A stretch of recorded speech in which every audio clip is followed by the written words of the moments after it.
하나님의 말씀은 열왕기상 9장 10절에서 28절인데 오늘 새벽에 이걸 자세하게 설명했습니다. 오늘 오후 시간, 이 시간에는 오늘 나오는 두로라는 나라를 중심으로 한번 말씀을 드리고자 합니다. 자, 10절에서 14절까지 교독하겠습니다. 9장, 열왕기상 9장 10절에서 14절 교독합니다. 솔로몬이 두 집 곧 여호와의 성전과 왕궁을 20년 만에 건축하기를 마치고 하나님이 성읍 20곳을 히람에게 주었으니 이는 두로와 히람이 솔로몬에게 그 온갖 소원대로 개편목과 잣나무와 금을 제공하였습니다. 히람이 두로에서 와서 솔로몬이 자기에게 준 성읍들을 보고 눈에 들지 아니하여 이르기를 내 형제여 내게 준 이 성읍들이 이러한가 하고 이름하여 가나안이라 하였더니 그 이름이 오늘까지 있느니라. 같이 히람이 금 120달란트를 왕에게 보내었더라. 자, 그리고 26절에서 28절까지도 교독하겠습니다. 26 솔로몬 왕이 자 9장 26절입니다. 솔로몬 왕이 에돔 땅 홍해 물가의 엘롯 근처 에시온 게벨에서 베들을 지은지라. 히람이 자기 종 곧 바다에 익숙한 자공들을 솔로몬의 종과 함께 그 배로 보내매 같이 그들이 오빌에 이르러 거기서 금 420달란트를 얻고 솔로몬 왕에게로 가져왔더라.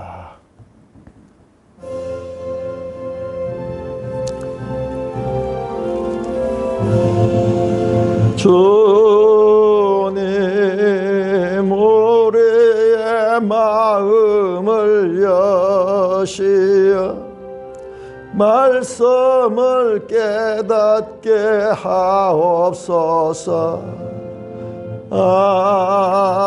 아멘. 자, 오늘 아침에 이 열왕기상 9장 10절에서 28절까지를 자세하게 말씀을 드렸고요. 오늘 이 시간에는 9장 10절에서 28절 가운데서 두로에 관한 기사만 빼서 말씀을 드리고자 합니다. 자, 두로라는 나라는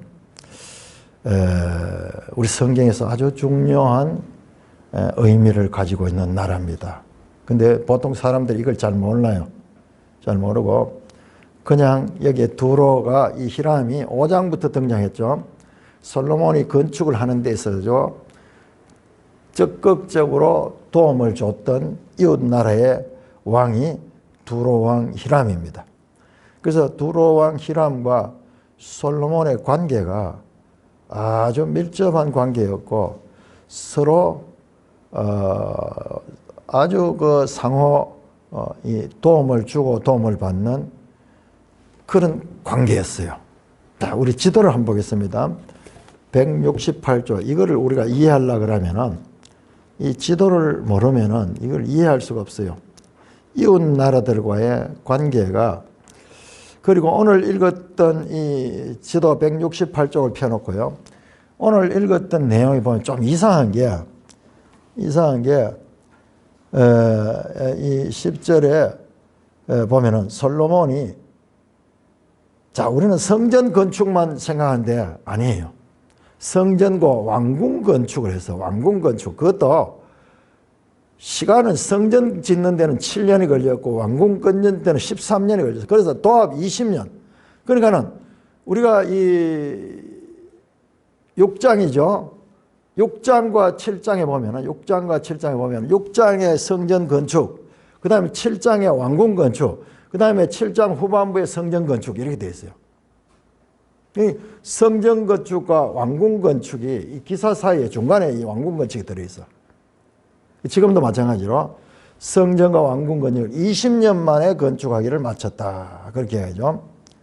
그러니까는 이 성전 건축과 왕궁 건축을 같이 했고, 그 다음에 왕궁 건축이 성전 건축보다도 훨씬 더 규모도 크고 공사 기간도 길고 건물도 여러 개가 돼요. 여러 개. 뒤에 보면 알겠지만은 왕궁이 있고 또 왕궁을 하나 더 지었어.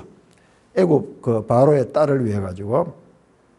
그래서 우리가 열왕기상을 보면 이걸 전부 다 성전 건축 기사로 보는데 성경은요 계속 성전과 왕궁 건축을 했다 나오는데 여러분들 이 열왕기가 돌아오기 전에 사무엘하 있죠. 사무엘하. 이 전부 내용이 연결되거든요. 사무엘하를 보면은 다윗이 왕궁을 이미 건축을 했어요. 여러분 자세히 한번 생각해보세요. 사무엘하 7장에 다윗이 하나님의 성전을 건축하고자 했거든요. 7장에. 왜 그랬는가? 7장을 우리가 돌이켜와서 보면요. 다윗이 자기가 왕궁을 다 짓고 나니까는 자기는 좋은 백향목으로 지은 이 왕궁에 거하는데 하나님의 이 성전은 없고 그냥 텐트에 성막에 이렇게 있다 이 말이야. 그럼 그것도 노지에 있고 여러분 세월이 얼마 지나서 한 500년이 지났잖아요. 어떻게 됐겠어요? 그야말로 이 성막이 형편없었겠죠. 형편없었겠죠. 그런데 하나님은 솔로몬 이제 다윗은 자기가 왕궁이 있으니까 그게 이제 송구스러운 거예요. 그래서 성전을 건축하려고 했는데 하나님께서 너는 건축하지 못하지만은 네 마음은 아주 내가 좋게 봤지만은 네 아들 때에 건축할 것 그 이야기를 했는 거예요. 그러니까는 아버지 때 이미 왕궁을 건축을 했는데 또 왕궁을 지었는 거예요. 그런데 열왕기에서는 이걸 설명을 안 해요. 그냥 나열만 해. 그런데 독자들이 판단을 해야 돼요. 오늘 이 두로왕도 마찬가지입니다. 이 두로왕과 밀접한 연관을 가지는데 근데 실제로 아버지 때부터 시작해가지고 두로왕과 밀접한 연관을 자 지도 168쪽을 한번 보세요. 왜 그러면은 이 두로와 이스라엘이 그런데 오늘 이 본문에 보시면은 솔로몬은 많은 이 재료를 소위 두로 여기가 어디냐 하면 오늘날 레바논. 여러분 레바논 국기를 한번 보세요. 레바논 국기를 보면은 지금도 레바논 국기에는 이 백향목이 거기에 그려져 있습니다. 중간에 우리로 치면 시다, 히말라야 시다 하는 거 있잖아요. 히말라야 시다.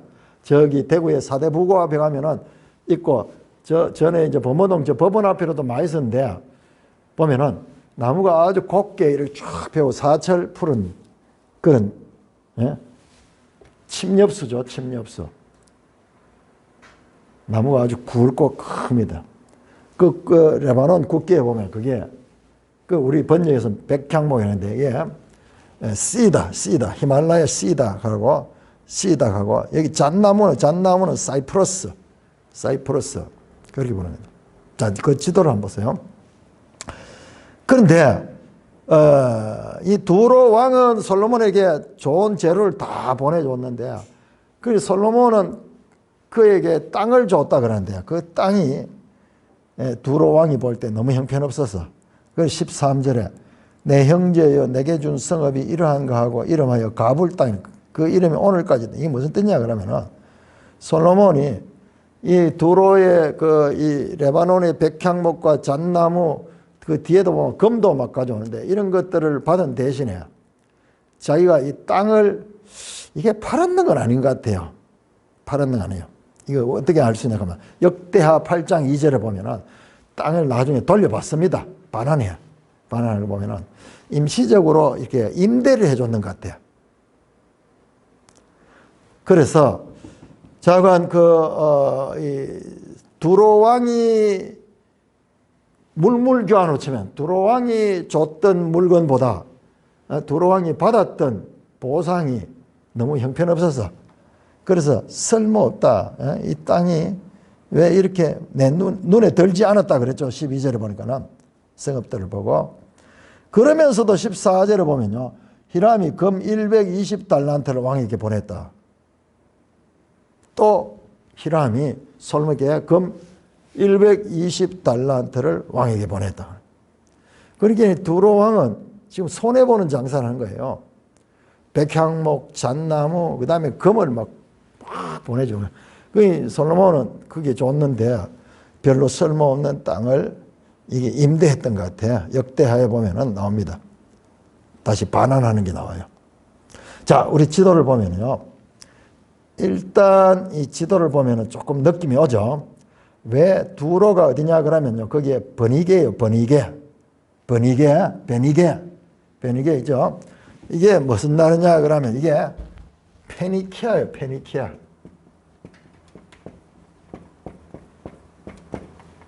베니게라고 우리 한국식으로 그렇게 번역을 해보나 느끼네. 우리가 무슨 말인지 모르죠. 페니키아 하는 말 많이 들어봤잖아요. 페니키아는요. 역사상 가장 일찍부터 상업을 통해 가지고 국제 무역을 해가지고 큰 부를 쌓은 나라예요. 거기 베니게 나오죠. 베니게. 저 지중해 쪽으로 딱 보세요. 나머지는 전부 이스라엘이잖아요. 이스라엘이 다 정복했잖아요. 저 위로는 유프라테스 강부터 시작해서 저 아래는 애굽 에시온 게벨까지 이스라엘 역사상 가장 넓은 영토를 가졌어요. 이게 다윗과 솔로몬 시대야. 솔로몬 시대. 요때만 가졌어요. 요때만. 그 뒤로는요. 확 줄어듭니다. 확 떨어집니다. 그러니까는 주의 나라들 보세요. 거기에 보면 사해 밑에 있는 에돔, 사해 옆에 있는 모압, 사해 위에 있는 암몬 이런 나라들도 다 솔로몬의 지배를 받았어. 저 위쪽으로도 마찬가지고 위쪽에도 그 위쪽이 이제 그 아람도 있고 이랬는데 하맛 뭐 이런 지역까지 저 북쪽까지 그러니까 옆에 지금 베니게만 옆에 딱 붙어 있잖아요. 길쭉하게. 그러니까는 이 베니게 입장에서는 지금 솔로몬한테 좋은 관계를 유지하고 거기에게 이 솔로몬과 다윗과 좋은 관계를 유지할 수밖에 없어요. 왜냐 그러면 이 땅이 엄청 크잖아요. 힘이 세잖아요. 그러니까 여기 잘못 보이면은 잡아먹힐 수도 있고 그리고 이 나라와 좋은 관계를 하면은 다른 나라로부터 보호도 받을 수 있거든요. 지리적으로도 그렇잖아요. 밑으로 애굽이라든지 저 위쪽으로 아수르나 나중에 바벨론 이런 것으로부터도 도움을 받을 수 있는 그런 지형이야. 그래서 히람을 자세히 보시면은 히람이 아주 이 솔로몬에 있어가지고 손해보는 것 같지만은 밀접하게 붙어서 적극적으로 이 솔로몬을 돕는 그런 장면을 볼 수가 있습니다. 자, 이 169쪽 그림을 보시면요. 169쪽을 보시면은 솔로몬이 땅을 줬다 그러잖아요. 그 땅을 준 것이 어디냐 하는 그 지도에 나옵니다. 지도에 보면 그 위에 베니게 바로 밑에 가불 땅, 보라색 거기 칠해놨죠. 보라색. 이 부분을 줬는 거예요. 이 부분. 그러니까 두로하고 붙어 있는 땅. 과거에 이스라엘 12지파 가운데 아셀 지파의 땅이라. 이 땅을 줬고, 그 다음에 솔로몬이 여기에다가 여러 가지 성을 지었다 건축 활동했던 거 오늘 본문에 우리가 읽지 않은 본문이 전부 그 내용이에요. 솔로몬이 이 땅에다 많은 성을 건축하고 그리고 국방을 튼튼히 했던 그런 내용이 여기 있습니다. 그런데 오늘 이 시간에는 이 두로에 대해서 한번 성경에서 특별하게 다루고 있기 때문에 여러분들이 그걸 알고 이 내용을 보면은 이 내용을 이해하는 데 많은 도움이 됩니다. 두로는 아주 땅이 뭐 그렇게 큰 땅도 아니에요. 그렇지만은 이 사람들은 무엇을 했느냐 하면 일찍이 무역을 했어요. 지금 여기에도 보세요. 9장 27절에 보면 히람이 자기의 종 곧 바다에 익숙한 사공들을 솔로몬의 종과 함께 그 배로 보냈다. 그러니까 이 사람들은 이 바다를 끼고 있기 때문에 배를 잘 만들어서 배를. 그래서 페니키아의 상선은 유명합니다. 지중해 전체를 다니면서 국제적으로 저 그리스로 로마로 그다음에 아프리카 북아프리카로 그리면서 애굽으로 해서 온 지중해를 다니면서 무역을 하는 엄청난 부자예요. 땅은 쪼매타지만은 실제로 그들은 배를 타고 지중해 전체를 다 자기들이 무역 대상으로 살면서 과거에 그 각 지역의 특산물을 사가지고 헐값에 사가지고 필요한데 아주 비싸게 파는 거예요. 그러니 장사하는 게 이게 돈 버리는 데는 장사가 큰 돈을 버리잖아요. 장사하면. 그러니 두로가 그런 나라. 실제로 자기 땅은 작지만은 실제로 자기가 다루는 그런 이 지역들은 지중해 전체를 지배할 정도로 대단한 나라입니다. 대단한. 국제무역으로. 그래서 솔로몬도 지금 같이 해서 그 배를 이용해가지고 히람과 같이 무역을 하는. 그런데 어디에 가서 오빌에 이르러 거기서 금 400달란트를 얻었다. 28절에 나오죠. 자, 오빌로 갑니다. 자, 우리 지도 또 한번 볼까요? 지도 175쪽을 보시면은 174쪽, 175쪽을 보면 솔로몬의 경제적 번영을 보세요. 솔로몬도 대단한 거야. 그러니까 두로와 솔로몬이 만나니까는 서로 상생하면서 엄청나게 국제적인 그와 같은 무역을 하면서 부유한 솔로몬도 부자고 두로는 더 부자예요. 나중에 보면 알겠지만은. 자, 보세요.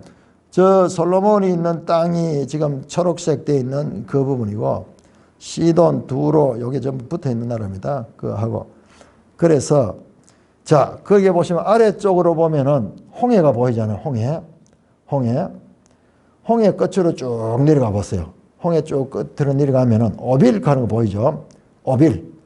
자, 요 장소를 기억을 해야 됩니다. 왜냐 그러면 여기 오빌 가는 것이 오늘 읽었던 우리 28절에 보면 그들이 오빌에 이르러 거기서 금 420달란트를 얻다. 어마어마한 양이에요. 금 400. 그러니까 오빌 여기에 금이 많이 나는 거예요. 금이 많이 나는. 자, 그런데 자, 우리가 오늘 읽지 않았지만은 10장 한번 넘어요. 그 다음 넘기면 10장인데 10장 1절은 서바의 여왕이 나오죠. 서바의 여왕. 자, 서바의 여왕, 서바가 어딘가 보세요. 자, 오빌의 바다를 건너가니까 바로 서바죠. 자, 여기는요. 우리 여기에는 지금 자, 오빌이 있는 땅 위에 보면 에디오피아 나오죠. 에디오피아 여기에 에디오피아, 서바 이런 쪽이 지금 한 나라예요. 한 나라. 이 서바가 이 지배하는 그 땅이야. 그래서 서바의 여왕을 이야기할 때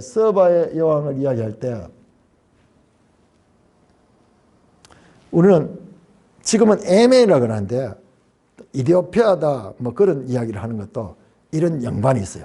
자, 그런데 자, 여기서 딴 내용은 집어두고 오빌 가는 금이 많이 나는 것을 무역했다 하는 게 나오죠. 그런데 서바 여왕이 솔로몬을 방문하는 내용이 10장에 나오는 거예요. 자, 이런 것들도 보면은 성경이 너무 놀라운 거예요. 이들이 무역을 하면서 왔다 갔다 하면서 그렇게 하면서 서바 여왕에게 솔로몬 왕에 대한 소문이 다 들렸는 거예요.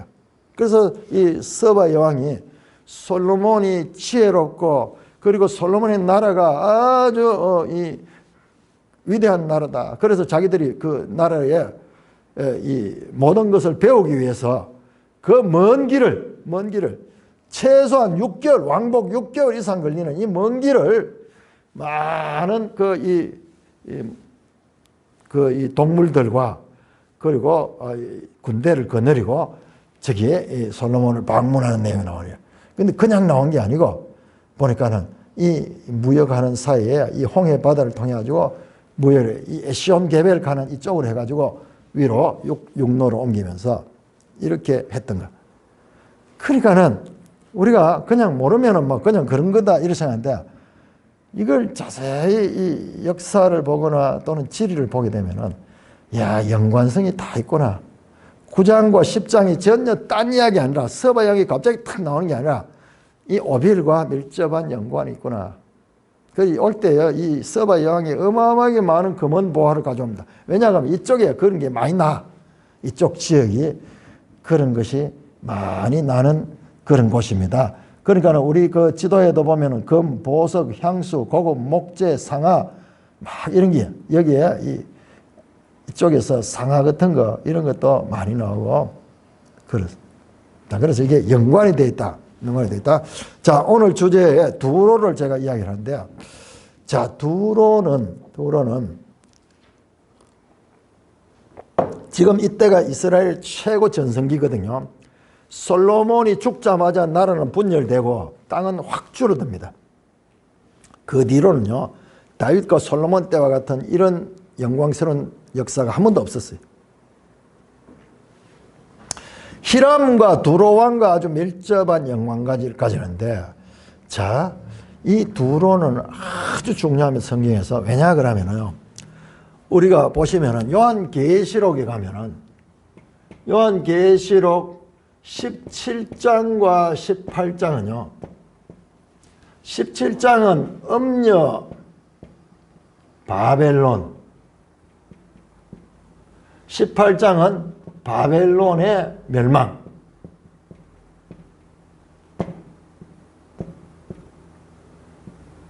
그 16장에 일곱 대접 심판이 끝나. 대접 심판이 끝나. 대접 심판. 그러니까 16장이 대접 심판이 끝이 나고 이제 17장, 18장은 그리고 19장이 예수님의 재림이야, 재림. 예수님의 재림이 나오는 장면. 그러니까 세상 역사의 마지막을 다루고 있는 부분이 계시록 17장과 18장인데 이 두 개 내용은 연결되어 있어요. 연결인데 17장은 음녀 바벨론 나오고요. 18장에는 그냥 바벨론이 나오는데 바벨론이 장사꾼 상인들로 나와. 그런데 바벨론은 실제로 그렇지 않거든요. 바벨론은 저 내륙에 있고 저 내륙에 있기 때문에 이런 이 무역을 하는 그런 나라 아니에요. 아닌데. 그런데 세상에 예수님이 재림하기 전에 세상의 종말을 바벨론의 멸망으로 그렇게 성경은 묘사하고 있어요. 그 실제로 이건 안 맞아요. 왜냐 그러면 이미 바벨론이 멸망인 것은 저 고레스에 의해서 일찍이 멸망했잖아요. 오늘날 이 바벨론이 어디냐면 이라크예요. 이라크. 그 이후로 별 볼 일 없어요. 그런데 이 성경에서는 이 세상의 마지막을 바벨론의 멸망으로 묘사하고 있는데 이 18장을 자세히 보면요. 여기에 두로가 나와요. 두로가.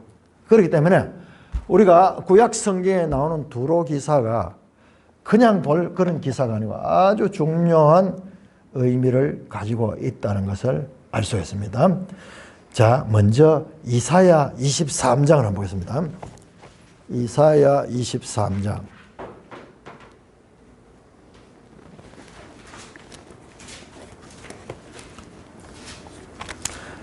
이 선지서를 보면요. 한 번씩 가다가 이제 열방에 대한 심판선언이 나와요. 열방에 대한 심판선언. 이사야 23장 보시면은. 자, 이사야 23장, 두로에 관한 경고라. 그렇게 나오죠. 두로에 관한 경고라. 다시스의 베드라 너희는 슬퍼 부르짖을지어다. 두로가 항모하여 집이 없고 돌아갈 곳이 없다. 자, 여러분들 이게요. 이게 지도를 알고 보면 이 말씀들이 그림이 그려져요. 다시스가 어디예요? 다시스는 자, 우리 지도 한번 볼까요? 지도 94쪽 한번 94쪽. 이게요. 인류 역사의 처음 지도예요. 처음 지도. 이 노아 홍수 이후에 처음 지도에 함과 셈과 야베 쪽 나오죠. 자, 다시스가 어디냐? 그러면 다시스가 우리 지도를 보시면요. 저 이탈리아 보이죠? 저 장화 보이잖아요. 제일 끝에. 제일 위에 붉은데 장화같이 생기는 그 쪽을 갖다 달시스라고, 달시스. 그러니까 달시스는 어디냐 하면 사실상 스페인 있는 쪽인데요. 스페인 쪽인데 이 지중해 저 끝이에요. 제일 끝. 그러니까 왜 두로가 망하는데 다시스가 슬퍼하냐 그러면은 두로는 저 지중해 끝까지 무역을 하면서 다 다녔던 나라이기 때문에 그런 거예요. 그런데 두로가 황무하여 집이 없고 들어갈 것이 없다. 이 소식이 기띔 땅에서부터 그들에게 전파됐다. 기띔 땅이 어디냐? 기띔 땅을 보시면요. 거기에 보시면은 저 야베 쪽 속 거기 섬 있는 그쪽에 보면 기띔 칸이 나옵니다. 도다님, 엘리사, 기띔 중간쯤 나오죠. 그러니까 지금 오늘날은 뭐 전부 다 유럽 이름이지만 고대 이름들이요. 기띔 땅에서 그들이 전파되나 바다에 왕래하는 시돈의 상인으로 말하면 부유하게 된 너희 해변 주민들아. 시돈은 어디냐 하면 시돈은 바로 두로와 인접해 있는 도시예요. 그러니까 둘이 두로 시돈 같이 페니키아를 자, 그래서 바다에 왕래하는 시돈의 상인들을 말하면 부유하게 된 너희 해변 주민들아 잠잠하라. 두로를 가리키는 거야. 해변에 살면서 바다에 장사를 하면서 아주 부유하게 된 거예요. 그 다음에 3절에 10월에 곡식꽃 나일의 추수들을 큰 물로 수송하여 들었으니 열국의 시장이 됐다. 무슨 말이냐? 나일이 어디예요? 이집트의 나일강이잖아요. 그래서 나일강 여기에 보면 곡창지대거든요. 여기 나일강이 이집트 곡창 지역이잖아요. 그래서 창세기 보면은 온 이 가나안 땅에 기근이 들었을 때 이집트에는 아주 이 곡물이 많잖아요. 그 요셉 때. 그래서 그 나일강을 주변에 해가지고 거기 곡창지대예요. 그래서 거기에 곡식들을 사가지고 배로 무역을 하는 거예요. 그래서 그 말입니다. 너 열국의 시장이 되었다. 그래서 여기 곡식을 사가지고 온 세상에 다 파는 거예요. 국제무역, 이 당시부터 국제무역. 4절 시돈이여 너는 부끄러워할지어다 대저 바다의 요새가 말하기를 나는 상고를 겪지 못하며 출산하지 못하였으며 청년들을 양육하지 못하며 처녀들은 생육하지 못하였다 합니다. 그 소식이 애굽에 이르면 그들이 두로의 소식으로 말미암아 고통을 받았다. 두로가 잘못되면 애굽까지 고통받는다. 이 말은 무슨 말이냐 하면 두로가 이만큼 애굽에도 부를 갖다 주고 장사를 해가지고 그렇게 하는 거죠. 6절 너희 다시스로 건너갈지어다 해변 주민아 너희 살펴보리라 옛날에 건설된 너희 희락의 성 그 백성이 자기 먼 지방에 머물던 성읍이냐. 자기 발로 먼 지방까지 가서 머물던 성읍 두로는요 자기 땅은 여기 있지만 온 세상이 다 돌아다니면서 장사를 하니까는 그런 이 두로가 망하는 것에 대한 말합니다. 8절 멸류관을 씌우던 자여 상인들은 고관들이요 무역상들은 세상에 존귀한 자들이다. 여기에 두로에 이 상인 무역하는 사람들은요 돈이 많기 때문에 이 세상에서 고관들이고 아주 그 세상 사람들에게 영향력 있는 오늘은 지금 재벌들 9절입니다. 두로에 대해 누가 이 일을 정하냐 만군의 여호와께서 그것을 정하시라. 모든 누리던 영화를 욕되게 하시며 세상의 모든 교만하던 자가 멸시를 받게 하시니라. 그런데 하나님께서 이 두로를 망하게 한다는 거예요. 망하게 한다는 거예요. 10절 딸 다시스여 나일같이 너희 땅에 넘칠지어다. 쭉 그 이야기하면서요. 여기 보시면은 15절 보십시오. 그날부터 두로가 한 왕의 연한같이 70년 동안 잊어버린 바 되었다가 70년이 찬 후에 두로는 기생의 노래같이 될 것이요. 잊어버린 바 되었던 너 음녀여 수금을 가지고 성읍에 두루다니며 기묘한 곡자. 자, 음녀라고 해요. 두로를 갖다가 음녀라는 표현하는데 여기 계시록 17장에 나오는 요게 이사야 23장 두로에 관한 표현이 이 음녀라는 표현이 나오는데 요게 신약에서 그대로 여기에 적용되고 있는 거예요.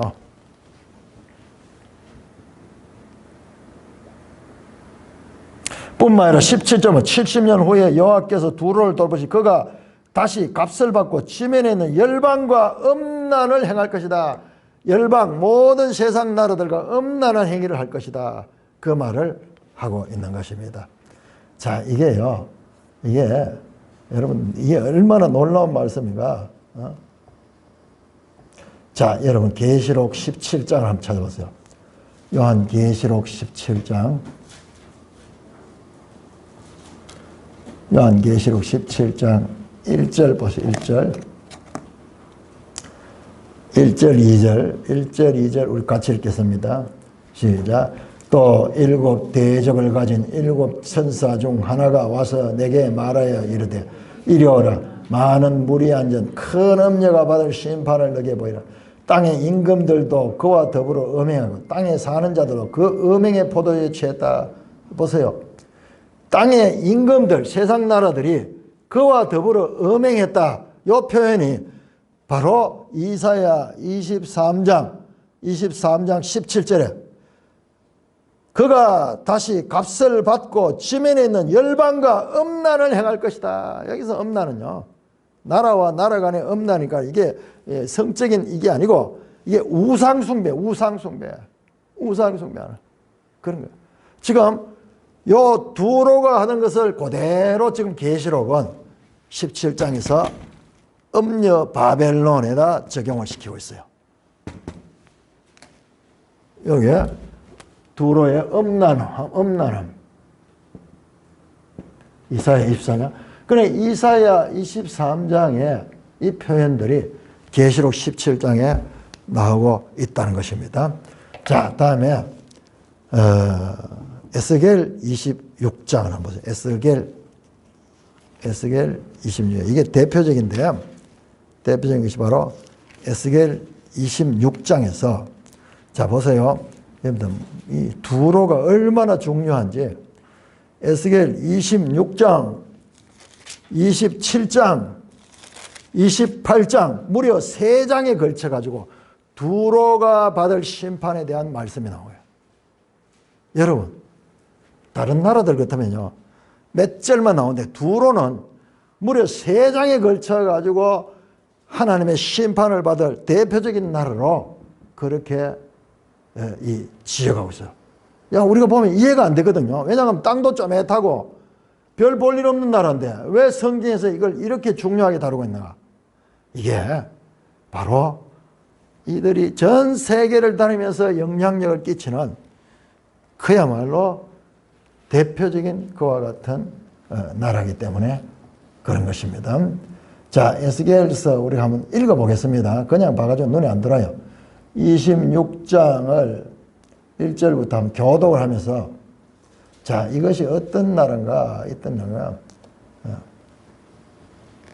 자, 교독합니다. 26장 1절 11째 어느 날 초하루에 여호와의 말씀이 내게 임하여 이르시되 인자야 두로가 예루살렘에 강하여 이르기를 아하 만민의 문이 뜯어서 내게로 돌아오도다. 그가 황폐하였으니 내가 충만함을 얻으리라 하였도다. 무슨 말이냐 하면 예루살렘이 망하니까는요. 예루살렘이 망하니까는 두로가 너무 좋아하는 거예요. 야, 그래서 내가 이제 그걸 다 차지하겠다 그 말이에요. 3절 그러므로 주 여호와께서 이같이 말씀하셨느니라. 두로야 내가 너를 대적하여 바다가 그 파도를 굽어치게 한 거지. 여러 민족들이 와서 너를 치게 하리니 그들이 두로의 성벽을 무너뜨리며 그 망대를 할 것이요 나도 티끌을 그 위에서 쏘려버려 렘바이가 되게 하리라. 이게요. 이게 역사적으로 그대로 이루어집니다. 그러니까 역사를 알아야 돼. 역사를 알면은 알렉산더 시대 때 이 두로가 완전히 박살납니다. 그 뒤로는 두로가 완전히 세계에서 그냥 이제 약소국으로 넘어가 버려요. 5절 바다 가운데 그 물을 치는 곳에 되게 하리니 내가 말하였습니다. 주 여호와의 말씀이라. 그가 이방의 노략거리가 될 것이요. 그에 있는 그의 딸들은 칼에 죽으리니 그들이 내가 여호와인 줄을 알리라. 주 여호와께서 이같이 말씀하셨느니라. 내가 왕들 중에 왕 곧 바벨론의 느부갓네살 왕으로 하여금 북쪽에서 말과 병거와 기병과 군대와 백성의 큰 무리를 거느리고 와서 두로를 치게 할 때에 그가 들에 있는 너의 딸들을 칼로 죽이고 너를 치려고 사다리를 세우며 토성을 쌓으며 방패를 줄 것이며 공성태를 가지고 내 성을 치며 도끼로 망대를 찍을 것이며 말이 많음으로 그 티끌이 너를 가릴 것이며 사람이 무너진 성구멍으로 들어가는 것 같이 그가 내 성문으로 들어갈 때에 그 기병과 수레와 병거의 소리로 말미암아 내 성곽이 진동할 것이며. 제가 방금 알렉산더가 와서 공격한다 그랬죠. 그거는 그 전에 바벨론의 느부갓네살에서 먼저 공격을 당하고 이때는 그래도 망하지 않았어요. 그런데 나중에 알렉산더 그 후로 한 200년 후죠. 또 공격을 해서 완전히 망한데 자 12절 네 재물을 빼앗을 것이며 네가 무역한 것을 노력할 것이며 네 성을 헐 것이며 네가 기뻐하는 집을 무너뜨릴 것이며 네 돌들과 네 제목과 네 흙을 다 물 가운데 던질 것이라. 와, 요거 내 설명해 줄게요. 요거 12절요. 요게 알렉산더가 공격했는 거예요. 두로가 성을 어디에 가 있었냐 그러면 이 바닷가잖아, 그죠? 그래서 이 사람들이 자기들이 바닷가에서 좀 떨어진 한 800m 떨어진 곳에 섬이 있어, 섬. 여기에다가 수도를 짓고 거기에다 성을 쌓고 그래서 외국이 공격해 올 수 없는 거야. 이건 바다 가운데 있는 땅인 거라. 그래서 난공불락의 성이고 그 위대한 알렉산더하고도 한판 붙을 정도로 자기들은 자기 성에 대해서. 그래서 보세요. 마지막에 보면 무너졌다 큰 성 바벨론에 간대. 그 큰 성이 어떤 면에서 두로의 성일 수 있어요.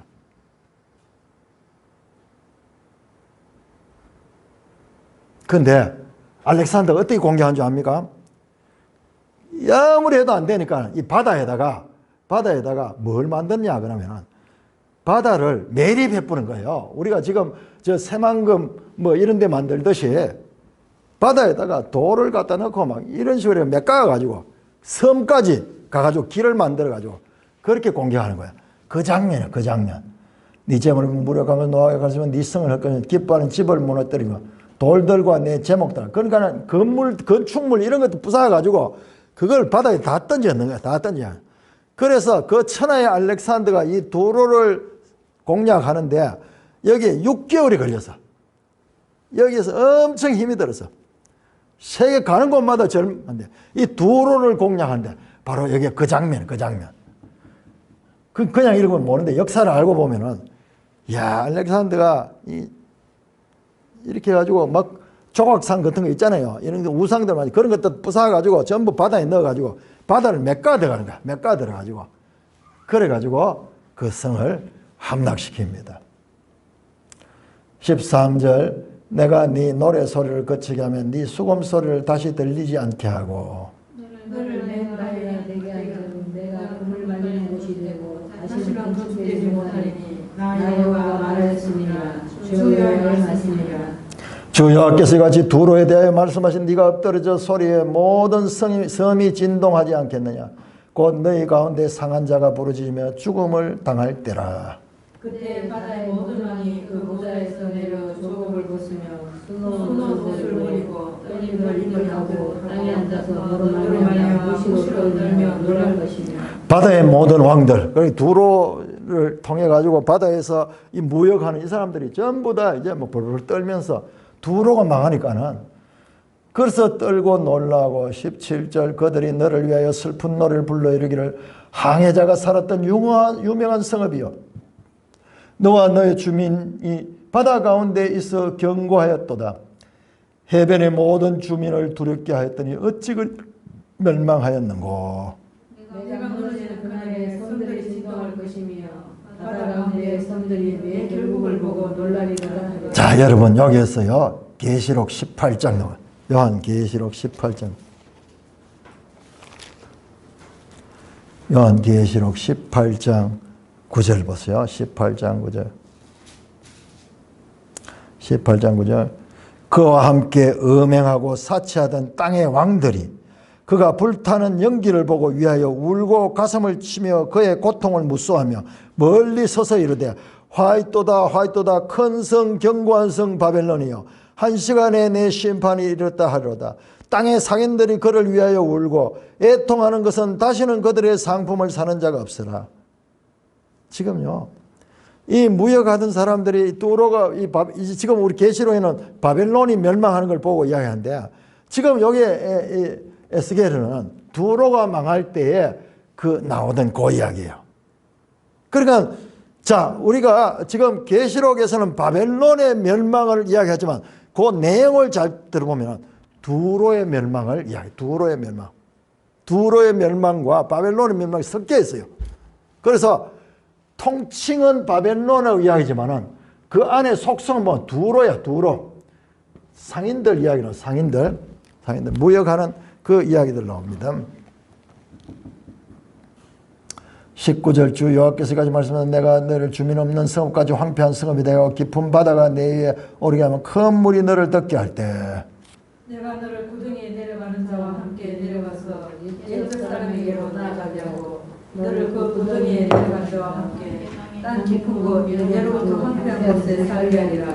내가 다시는 사람이 거주하는 곳이 되지 못할 때에 살아있는 자의 땅에서 영광을 얻지 못하리라. 내가 너를 패방하여 다시 잊지 못하는 사람이 비록 너를 찾으나 다시는 영원히 만나지 못하라. 주 여호와의 말씀이다. 자 27장 보세요. 여호와의 말씀이 내게 임하여 이르시되 인자야 너는 두로를 위하여 슬픈 노래를 지어라. 너는 두로를 향하여 이르기를 바다 어귀에 거주하며 여러 섬에 거래하는 자야. 주 여호와께서 같이 말씀하여 두로야 너는 말하기 나는 온전히 아름답다. 두로가요 지혜롭고 돈도 많고 장사꾼들이 머리가 보통이 아니잖아요. 상업하는 사람들이 보통 사람들이 아니야. 머리가 제일 비싼 사람들. 그래서 여러 섬 백성과 거래하는 자요. 이 알파벳도요. ABCD 알파벳가 나온 게 이 두로, 이 페니키아에서 나와서 여기서. 세계에서 아주 이쪽이 중요한 땅. 보세요. 두로가 하는 것을 보세요. 네 땅이 바다 가운데 있으며 너를 지은 자가 네 아름다움을 온전하였다. 선일의 잣나무로 내 판자를 만들고 너를 위해 레바논 백향물과 돛대를 배를 만드는데 각국의 좋은 나무들을 가져와 가지고 필요한 때에 그 나무를 쓰는 거예요. 6절에 바산의 상술나무로 내 노를 만들었고 깃딤섬 항목으로 상하로 꾸며가 갑판을 만들었다. 애굽의 수놓은 가는 배로 돛을 만들어 기법을 삼고 엘리사 섬의 청색 자색 배로 차이를 만들었다. 시돈과 아르와 주민 네 사공이 되었고 두로야 네 가운데 있는 지혜자들이 내 선장이 되었다. 배를 부리는 선장들은 아주 지혜로운 사람들. 그래서 전 세계 구절에 거발의 노인과 지혜자들이 네 가운데 배의 틈을 막는 자들이야. 여러분 배를 운영하는데 제일 중요한 게 방수잖아요. 방수. 그러니까 방수 기술자들이 이 거발의 이 노인들과 지혜자들, 경력 많은 사람들, 최고 노련한 기술자들 그런 사람들 써가지고 배에 방수를 하고 역청을 했겠죠. 사공들은 네 가운데 무역하였다. 바사와 룻과 붓이 네 가운데 병정이 됐다. 쭉 그러면서요. 온 세계의 이름 다 나와요. 그렇게 하면서 25절 다시스의 배는 때를 지어 네 화물을 나르니 네가 바다 중심에서 풍부하여 영하가 매우 크다. 이 바다 전체를 지배하는 거예요. 자, 이 부분을 33절 네 물품을 바다로 실어낼 때 네가 여러 백성을 풍족하였으며 네 재물과 무역품이 많으로 세상의 왕들을 풍부하였다. 그런데 네가 34절 네가 바다 깊은데 파선한 때에 내 무역품과 성객이 다 빠졌으며 섬의 주민들이 너를 말미암아 놀라고 왕들이 심히 두려워 얼굴에 근심이 가득하더라. 많은 민족의 상인들이 다 너를 비웃으며 네가 공포의 대상이 되고 네가 다시는 영원히 잊지 못하리라 하셨느니라. 여러분 계시록 18장 한번 보세요. 18장 14절 바벨론아 네 영혼이 탐하던 과일이 내게서 떠났으며 맛있는 것들과 빛난 것들이 다 없어지니 사람들이 결코 이것들을 다시 보지 못하더라. 바벨론으로 말미암아 치부한 이 상품의 상인들이 그의 고통을 무서워하여 멀리 서서 울고 애통하며 이르되 화이토다 화이토다 큰 성이요 세마법과 자주옷과 붉은 옷을 입고 금과 보석과 진주로 꾸민 것인데 그러한 부가 한 시간에 망하였도다. 그 모든 선장과 각처에 다니는 성객들과 선원들과 바다에서 일하는 자들이 멀리 서서 그가 불타는 연기를 보고 외쳐가되 이 큰 성과 같은 성이 어디 있느냐 하며 티끌을 자기 머리에 뿌리고 울며 애통하며 외쳐 이르되 화이토다 화이토다 이 큰 성이여 바다에 배부리는 모든 자들이 너의 보배로운 상품으로 치부하였더니 한 시간에 망하였도다. 여러분 여기 지금 이 내용이잖아요. 그대로 이 내용이에요. 바벨론은 저 내륙입니다. 그런데 두로는 바닷가에서 바다. 그 상인들이 지금 계시록에 뭐 상인들이 나와가지고 무역한 사람들 나오고 막 배가 깔아앉아 가지고 막 애통하면서 막 이런 장면이 나오는데 이게 지금 두로 망하는 장면과 이름은 바벨론으로 쓰지만 내용은 두로가 망하는 장면이 나와요. 자, 에스겔 28장 하면 28장 한번 교독해 보십니다.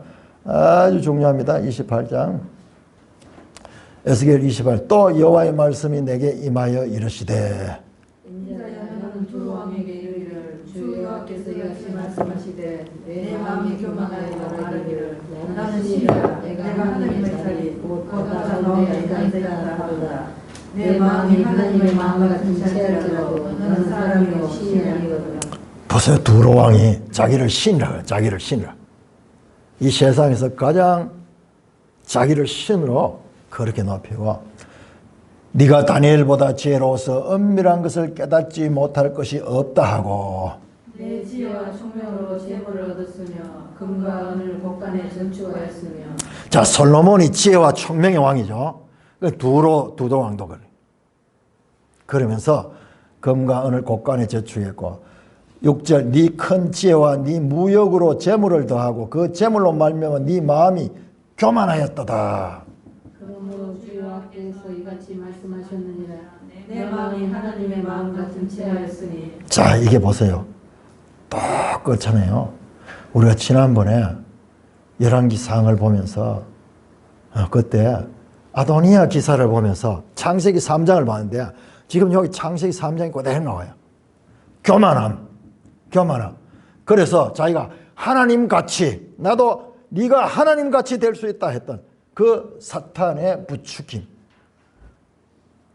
교만함. 이런 게 나오고 7절 그런즉 네가 이방인 곧 여러 나라 강포한 자를 거느리고 와서 너를 치니 내가 하나님이 친단 말이에요. 너를 치니 그들이 칼을 빼어 네 지혜의 아름다운 것을 치며 네 영화를 더럽히며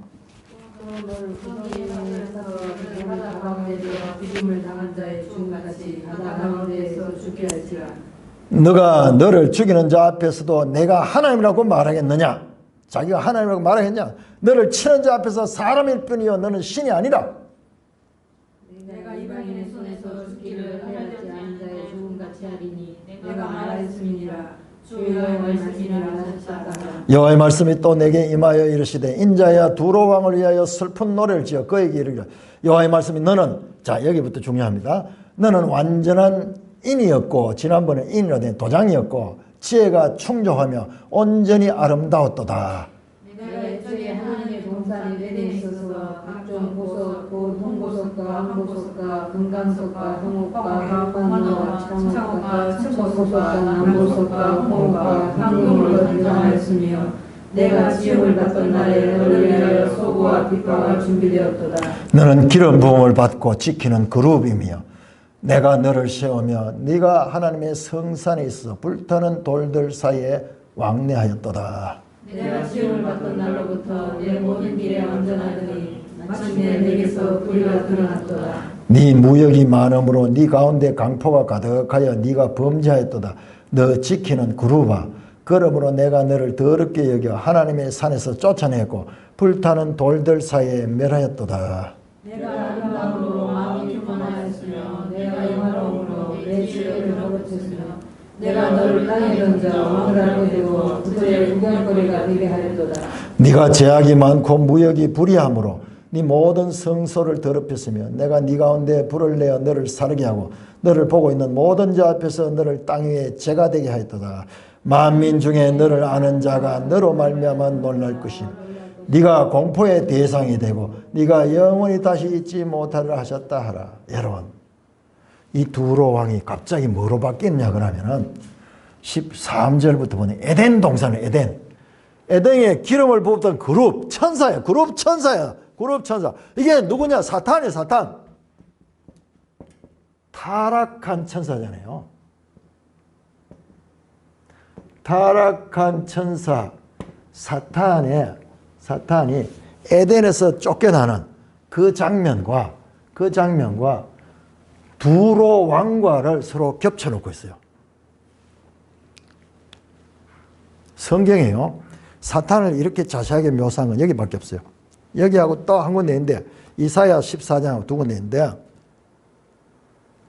이 두로 왕이 지혜롭고 총명하고 부를 가지고 있고 이 무역을 하고 세계에 이와 같이 큰 부유함으로 교만한 이것이 마지막에 가서는 바로 에덴의 타락한 천사인 사탄의 교만함과 사탄의 그 아름다움, 사탄의 온전함, 사탄이 교만한 거예요. 자기가 너무 아름답고 완벽한 거예요. 불타는 돌들 사이에 거했다 한데 이게 뭐냐 하면 우리 성경의 화강성.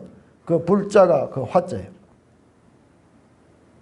하나님이 너를 모든 땅에 재가 되게 하는 하나님이 완전히 그를 소멸시킬 것이다. 갑자기 두로 이야기를 하다가 바로 타락한 사탄 이야기를 하는데 여러분 계시록에서도요. 계시록 이 마지막 바벨론의 멸망과 사탄의 멸망과도 연결되어 있어요. 연결되어 있어요. 그래서 우리가 이 두로 왕 히람과 솔로몬이 이렇게 밀접한 관계를 가지고 무역을 하고 여기까지는 좋은데 그 성경은요 우리한테 그 이상 이 두로 히람이 지금 이때는 그렇지 않지만 그 이후로 가면서 엄청 교만해지면서 성경에서도 무려 에스겔 3장이 걸쳐서 두로의 멸망을 말할 정도로 뿐만 아니라 그 기사가 요한계시록 마지막 17장 18장에 내용을 자세히 보면요 요 두로 기사와 바벨론 기사도 있어요. 바벨론 기사도. 자, 우리 이사야 14장 한번 열어보세요. 이사야 14장.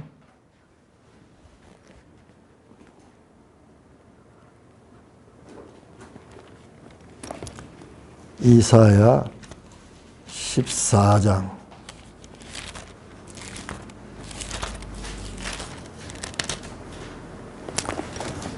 이사야 14장 3절부터면요. 4절. 너는 바벨론 왕에 대하여 이 노래를 지어 이르기를 압제하던 자가 어찌 그리 거쳤으며 강포한 성이 어찌 그리 패하였는고 여호와께서 악인의 몽둥이와 통치자의 규를 꺾으시다. 바벨론의 멸망에 대해서 말합니다. 하면서 12절 보세요. 12절. 너 아침의 아들 계명성이 어찌 그리 하늘에서 떨어졌으며 너 열국을 엎은 자여 어찌 그리 땅에 들으며 네가 네 마음에 이르기를 내가 하늘에 올라 하나님의 뭇별 위에 내 자리를 높이리라. 내가 북극 지폐의 산 위에 앉으리라. 가장 높은 구름에 올라 지극히 높은 자와 같아지리라 하라. 이게 사탄이 하나님과 동등하게 된다. 아까 두로 왕이 하나님 같은 채 하듯이 바벨론 왕이 하나님 같은 채 하는 이 사탄, 여기 아침에 이 계명성 나온 거 이게요. 이게 이 사탄을 가리켜 사탄. 그러면서 하나님같이 높이 되고자 하는 그와 같은 이 인물로 등장. 그러니까 바벨론 왕과 자 여기 우리 성경에서 정리할 수 있는데요. 이사야 14장의 바벨론 왕 그리고 에스겔 28장의 두로 왕 요 두 속성을 그대로 못 알아듣는 게 계시록의 음녀 바벨론 마지막. 그런데 이것들의 특징은 이게 사탄이 행동은 자기들 하지만 그 배후에 사탄이 그들을 지배하고 있는 이들과 사탄을 동질화시키는 그런 내용이 성경에서 딱 두 군데 나와요. 요 이사야 14장과 그리고 에스겔 28장에 나오는데 우리가 이런 것들을 볼 적에 솔로몬이 두로 왕과 이런 아주 밀접한 교제를 갖고 있는 이런 것이 그냥 우리가 생각할 때는 야 부자가 되고 큰 이렇게 해서 솔로몬이 잘했구나 싶지만은 이게 아니에요. 여기에 심각한 솔로몬이 하나님의 나라의 왕으로서 세상 왕으로서는 아주 막 경제를 발전시키고 좋겠지만은 그러나 하나님 나라의 왕으로서의 그 자격은 여기서 성경은 평가를 하고 있지 않지만은 상당히 위험스럽다. 이거 볼 적에 우리 성경에 마지막 멸망하는 바벨론의 속성을 가진 그 두로의 왕과 이렇게 밀접한 관계를 가지고 서럽게 교제하는 이런 것들은 성경 전체를 봤을 적에 이것이 그렇게 바람직한 것이 아니고 솔로몬이 나중에 11장에 가면 완전히 타락되거든요. 그와 같은 그 청년 시절의 솔로몬의 그 모습은 온데간데 없고 우상 숭배와 그리고 온갖 혼합주의에 빠져버리는 그 솔로몬으로 넘어가는 그런데 아주 중요한 암시가 되는 그런 두로 왕과의 교제가 아닌가 그렇게 생각을 하는 것입니다.